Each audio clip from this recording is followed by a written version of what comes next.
মানিত দর্শক শ্রোতা, আসসালামু আলাইকুম।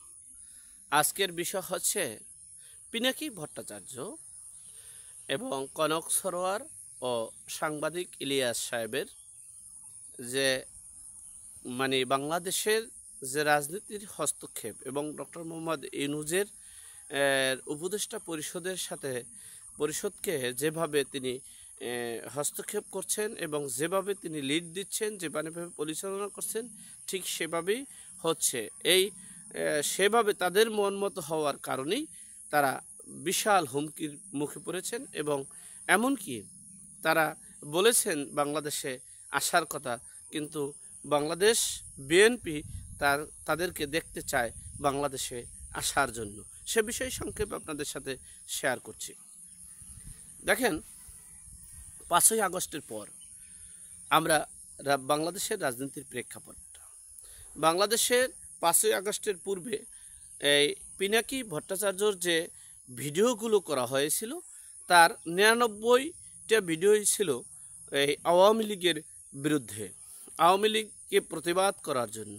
আর বিএনপির পক্ষেই সবসময় তিনি সরগম ছিলেন।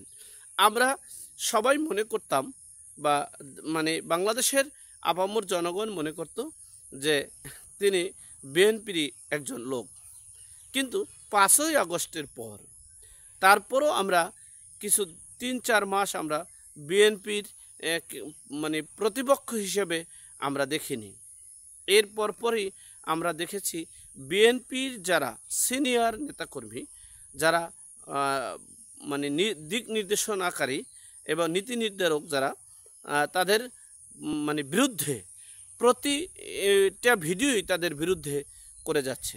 ঠিক গত 15 বছরে যেমন আওয়ামী লীগের প্রতিবাদমূলক যে ভিডিওগুলো করা হয়েছে 99টা, 100-র ভিতরে 99টা, ঠিক তেমনি এই আমরা 5ই আগস্টের পর যত ভিডিওই দেখেছি পিনাকি, কনক সরোয়ার এবং সাংবাদিক ইলিয়াস, এরা বিএনপির বিরুদ্ধে এই 99টা ভিডিও করছেন।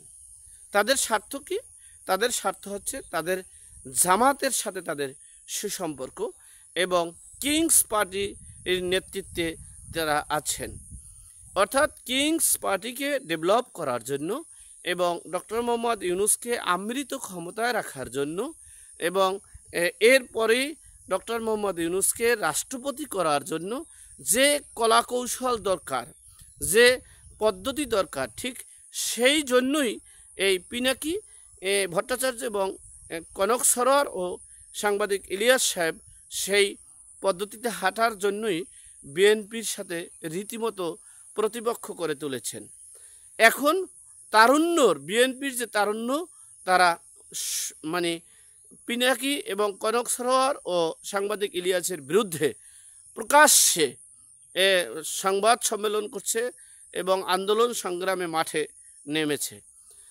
এখন দেখার বিষয়, আমরা মনে করছিলাম, ভাবছিলাম হয়তোবা এই উপদেষ্টা পরিষদ তাদেরকে প্রোটোকল দিয়ে তাদেরকে সেভ করে বাংলাদেশে আনতে পারবে এবং বাংলাদেশের রাজনীতিতে তারা সক্রিয় হয়ে উঠবে।